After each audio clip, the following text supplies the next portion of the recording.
Hey guys, good morning. Naghanap akong kausap ngayon, so magchika-chika na muna tayo ngayon. Alam mo, iwan ko kung ako lang ba ang nakapansin dito or kayo din. Meron akong nakita ko yung Hungry Syrian vlogger sa Pilipinas. Yung tungkol sa negosyo niya, meron siyang 4 na business na na-close ngayon. So that was like 1 day ago niyang pinupost niya sa niya.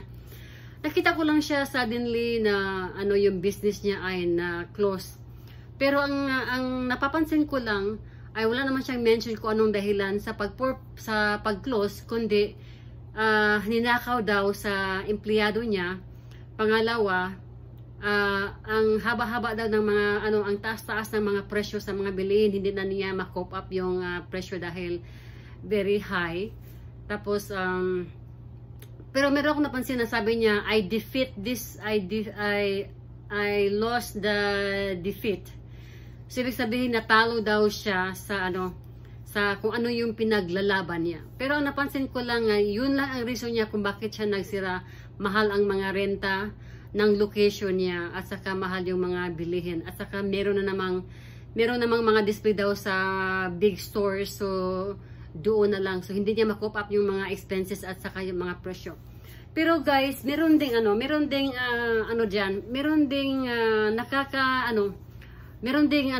nakapapagtaka sa niya, sa nangyari sa negosyo niya. So, that means na parang meron akong doubt. Iwan ko lang kung napansin niyo din ba ito. Parang meron akong doubt na hindi I think hindi niya feel na siya mismo ang magpapasira sa business niya dahil negosyo niya yun eh. He worked very hard for that business pero bigla lang na i-close. Tapos matagal daw ito niyang pinaglaban, natalo daw siya.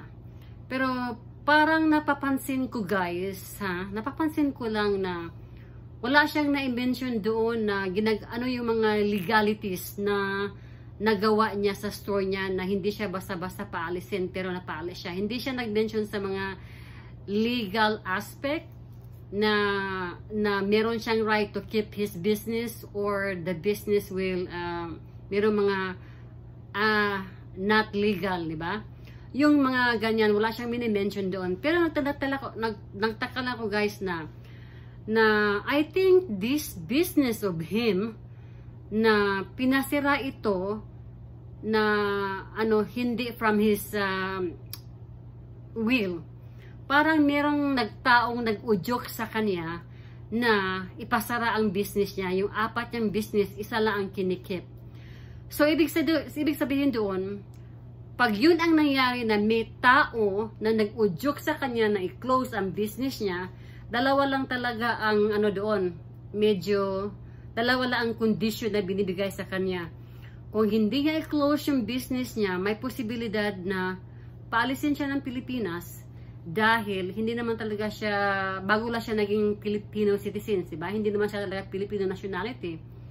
Or second, isara yung business niya, bibigyan siya ng napakalaking pera. Napakalaking pera kung magkano ang nagastos niya sa business niya.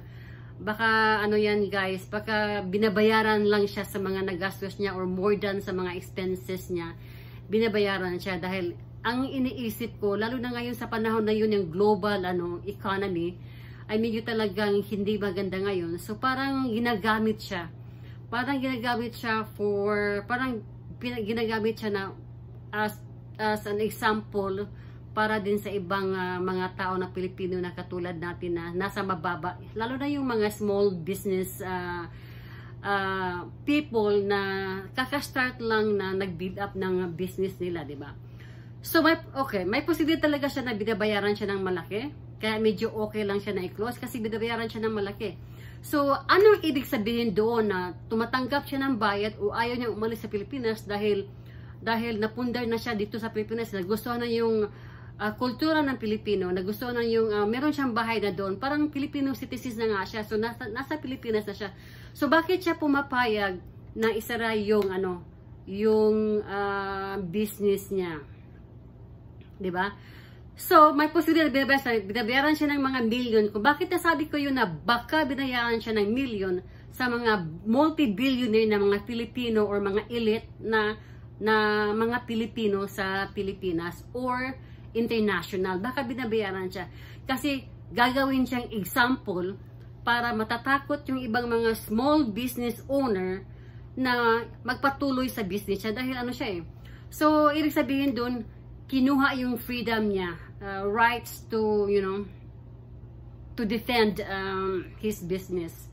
So guys, yun ang talaga ang nakakatakot sa sitwasyon niya. So pumayag na lang siya dahil nakikita ko naman yung mga following videos niya after sa closing sa business niya. Happy naman siya. Happy naman siya na ano, kahit nawala yung business niya. So that means na there is talaga going on na meron siyang bayad na natanggap. So ito lang guys ang ang masasabi ko sa inyo na ahead of time na parang signal ito or design na kung nangyari sa kanya na yung business niya ay sinisira, so may posibilidad yung mga tao nag-umpisa lang ng mga small business kung saang sulok sa Pilipinas, Luzon, Visayas or Mindanao, may posibilidad na ang mga business ng mga taong ito ay masasara din. Dahil kung kayang isira nila yung business ni Syrian Hungry Wanderer, kung kayang isara ng business niya sa taong nag-udyok yan, that means kaya di isara yung mga business ng ibang mga tao. So parang ano yan, parang example lang yan na para matatakot yung ibang business. Pero itong taong ito, I believe guys, binabayaran ito ng malaking pera para ma-close yung business niya or nakatanggap siya ng threat na ano, binibigay sa kanya pumayag na lang siya. So may dalawang ano siya, may dalawang ano doon, conspiracy theory na ano lang natin. Pero ang babantayan natin guys, kasi nangyari sa kanya na i-close yung business niya, mag-ano tayo, we have to pay attention. Baka hindi lang siya, kung sino yung mga Pilipino na, or Filipino or whatever, na merong mga small business na medyo na-develop na, yun ang titinan natin. Pag meron na namang following na small business owner tapos ipasara, ibig sabihin yun guys, kinokontrol ng mga elite, na mga mayaman, na mga billionaire dito sa Pilipinas or international na isira ang mga business ng mga tao. At bakit? Para kasi meron silang agenda eh. Ano yung agenda? Ang agenda ay gusto nilang kontrolin yung mga tao. Gusto nila na sila lang ang magkaroon ng business empire, tapos gagawin tayong customer lang. Okay? So yun ang nating hihintayin natin guys. Kung meron na namang vlogger o kung sinong small business ay sisira, ibig sabihin doon may mga threat yun or mga binabayaran or tinatakot para may-close.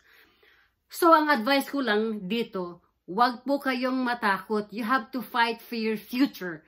Dahil kung hindi kayo, kung kaya kayong tadyakin, kung kaya kayong patatahimikin, kung kaya kayong kunin yung business nyo, or kung ano yung may-ari kayo, kung kaya, that means na wala in the future, wala guys. Ibig sabihin na talo talaga ang mga tao sa mga mayaman. So ngayon, kailangan ang advice ko lang sa inyo na unti-unti na kayong mga business owner na mag-unite, na magsama kayo, na you have what is your rights and what is your freedom, na hindi kayo basta-basta tatapakan ng mga multi-billionaire na mga business owner dyan sa Pilipinas or sa international, di ba?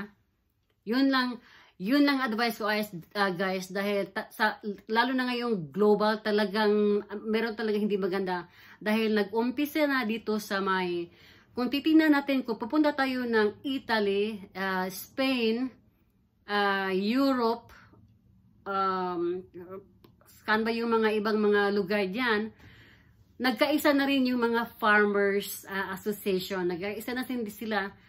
Dahil nga ipasara din yung nila yung hanap buhay nila, yung sa alam mo naman sa agriculture, ipasara sa gobyerno na wala ng mga baka, wala ng mga ng natural resources na tapos yung mga tractor nila ay aalisin na, wala na, so hindi sila papayag kaya nagrally sila sa ang daming mga country ngayon sa sa Europe, sa Germany na nagrally ngayon dahil nagkaisa talaga ang mga farmers dahil nga sila pinipilit sila na hindi na ituloy nila yung being as a farmer. So ito talaga guys ay, sabihin ko sa inyo, ito talaga ay agenda ng policy ng mga Liberal Party. Ito yung mga agenda nila. Matagal nila itong pinaplano, siguro like 20 years or 15 years.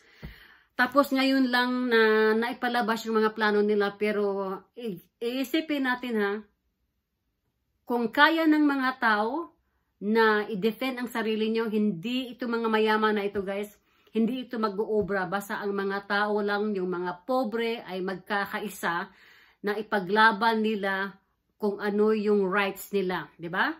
So guys, yun na lang ang ko sa inyo ha, na babantayan natin pag meron pang small business na isira, ibig sabihin doon, meron talaga, meron talagang tao dyan na nag-udyok sa kanila to close their business. Hindi natin alam kung sino yan, pero I believe trabaho ng mga trabaho ng mga elite, mga multi-billionaire na gusto nila, sila lang ang gusto lang talaga na is control the whole population. So, kaya, yun.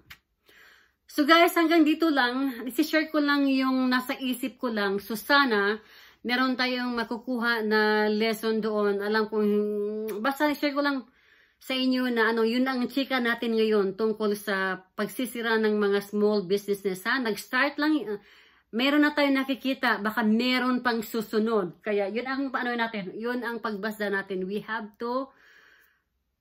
to defend or tutulungan natin yung mga small businesses na to fight their future. Dahil guys, nakakatulong talaga ito sa community.